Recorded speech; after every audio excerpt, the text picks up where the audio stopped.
Hey everybody, Bryn here. Welcome back to another video. Today we're going to be continuing on with our Dragon Sicilian speedrun. So we're just going to be playing it normally with the d6 move order. And they're playing queen takes d4, which has become a bit of a popular move as of late.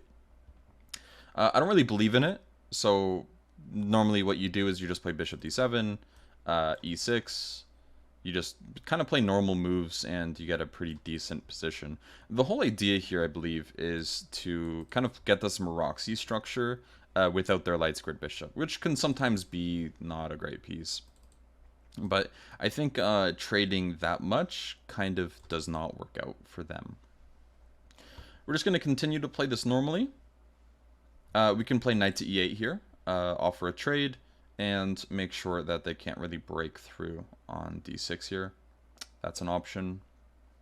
Is that entirely necessary though? Because it does give us some weaknesses.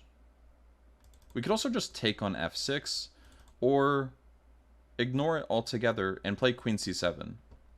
Because they're not actually threatening to take on d6 here, amazingly. If they try, which they're going to try here, we actually just enter a better endgame. We're just better here now after we take on c3. Because now we take on e4, we regained our material, and yeah, we can challenge the open file, potentially. Here, they can't even access the open file. We'll just play rook to d8.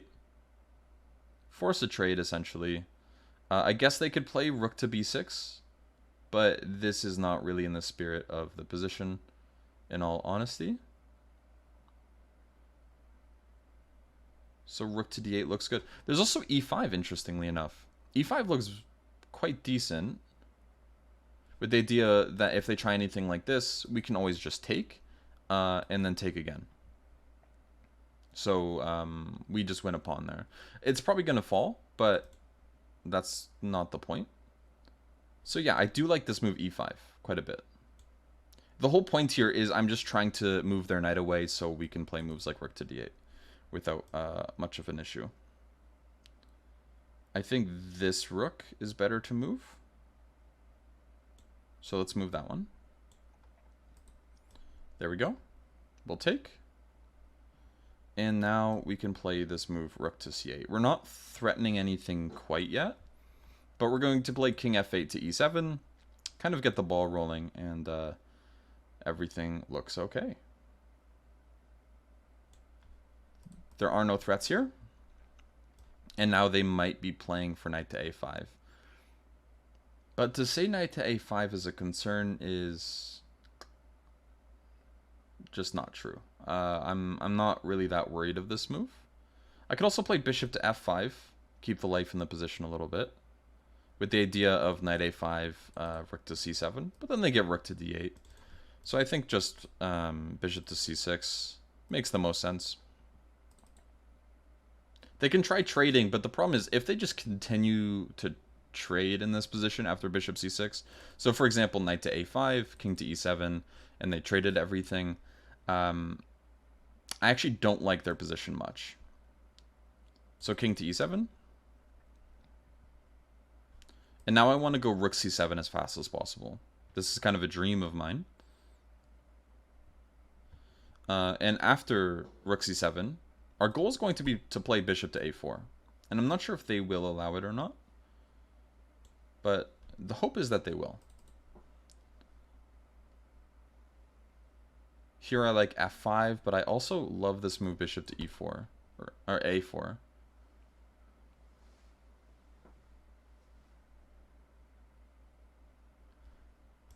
If they go up to this pawn, am I okay with that?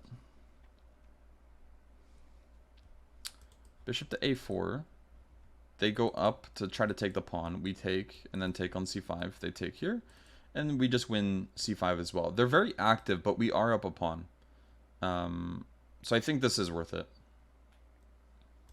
Yes, I like this quite a bit. And if they try something else, like rook c2 or whatever, to defend their c3 pawn at the end of the day, I don't think this really works out for them. So we'll just go f6 here.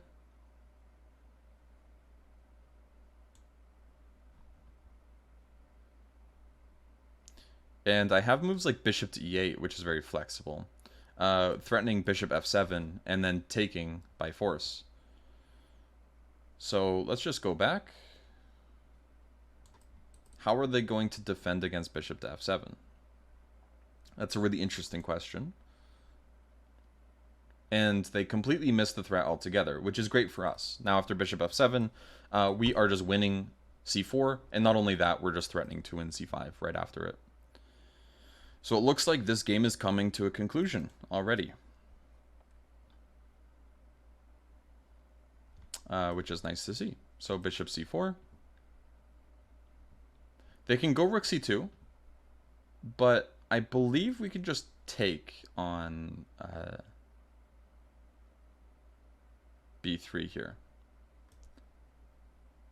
Now, if we play b6, it looks like a blunder, actually, because if we take, they have b7.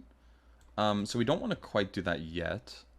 However, if we just continue to advance our king and just play with that extra pawn, this should be a win.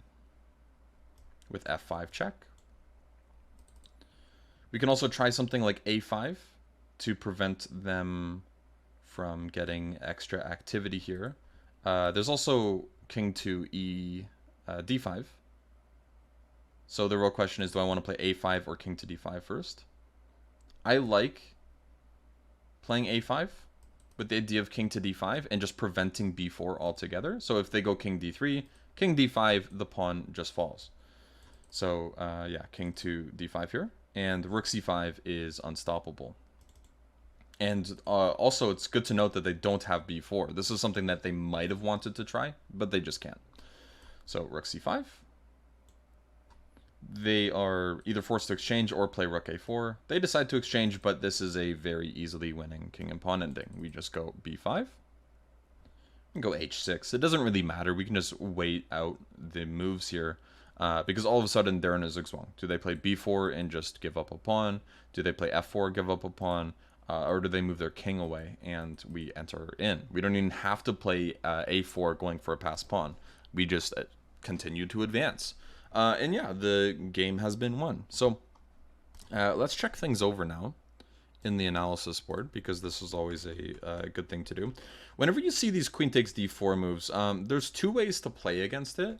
There is the Maroczy way, because most people first off are going to take. I've seen sometimes here after bishop to d7, queen to e3, but I would just recommend just playing g6 here. Don't go for bishop h6. This is actually an interesting trap. So for example, I've seen h3 happen in a classical game against me, where after bishop h6, the whole point is there's this move, queen to c3, and technically it's fine after I believe e5 is playable. I just don't really believe in it. You fianchetto your bishop and then you give it away.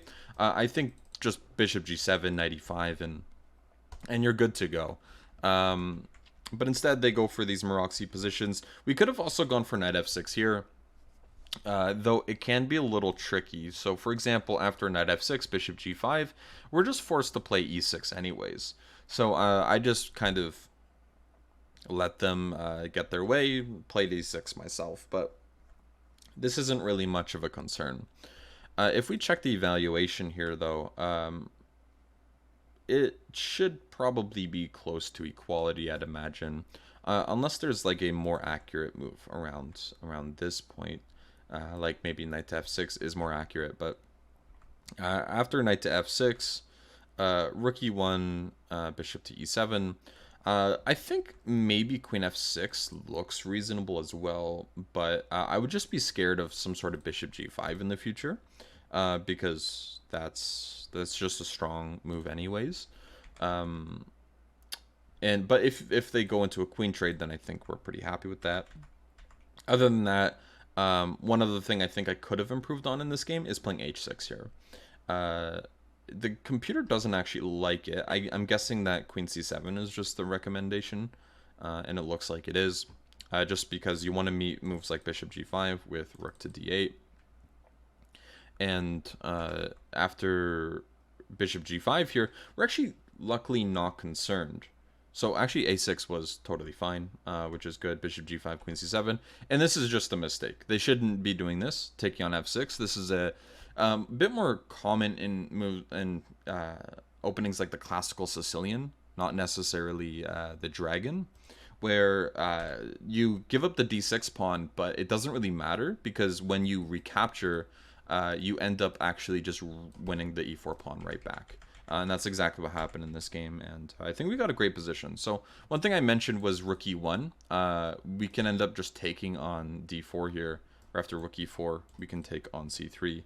And they're going to have to waste time going after this pawn. It's very close to promoting, and this is a bit of a problem for them. So that is actually very good for us to know. When they're going for the pawn, we can just kind of get our pieces out and probably trade a pair of rooks and bring our king up. And being up a pawn with a better pawn structure, it's just natural we're going to be winning this game. Even again, if they get their pawn back. So yeah, very good position. Knight b3 was played. I don't know if rook d8 was necessary. I think rook a c8 is pretty good too, just going for the pawn. And the whole point of rook a c8 is if knight a5, we can meet it with this move, rook c5. Kind of force them away so we can win the c4 pawn. What I was a little bit concerned of, though, is after something like rook c8, is if they play rook e1, then I didn't really want to play something like f5. e5 is going to drop anyways at some point. This doesn't really seem too interesting to me. And as you can see, it actually goes to equality after that. So the rook trade is pretty decent because moves like rook to e1 just kind of don't work anymore. The pawn's not hanging. That's the point. So after something like rook to e1, we can just play f6. I don't know if this is necessarily the move that's needed. This is the move that I like, that I would consider. And then just bringing the bishop back and just playing a knight versus bishop scenario where we have a better pawn structure. So instead, of course, they decide to take over the file, but I think this is actually just quite good for us. One thing, again, I mentioned was knight a5, where I don't think we have to be concerned of them ever trying to trade into an endgame. I think this is probably just losing if I had to be sure. And yes, turns out it is. So that's good on me for noticing. The problem is we're going to be threatening king d5 in a moment. So if they play king to f2, king to e6, I believe should be okay. And if c4, I believe we might have e4 here. I could be wrong on that, but I'm trying to think. We might not even need to worry, because the thing is they have double isolated pawns there, and they're pretty much playing a pawn down anyways. So even if we play moves like f5 and we just try to play it on the king side, because there's not really much they can do on the queen side, a 4 versus 3 in a king and pawn ending is winning. And again, the side of the board doesn't really matter. So that was more instincts than when I mentioned it than pure calculation. But it's good to know my instincts were right there. Other than that, I would say the position was fine for them until this move. I think if they play something like rook to d2, they're probably fine. Maybe there's something, I don't know. But yeah, after g4, this is just bad. Letting us take one of those pawns and also threatening to take that knight is just a really big deal for us. And yeah, the position is just over by this point. And yeah, concluded soon after. So anyways, I hope you guys enjoyed and learned something from this. I would say the big thing to take away from this game is watch out for these queen takes d4 positions. I feel like they're very underestimated. I don't think they're extremely serious, but they're definitely worth taking a look at, and it's something you should be prepared for if you're playing the Sicilian. All right, that's going to be it. I hope you guys enjoyed, and I'll see you next time. Bye-bye.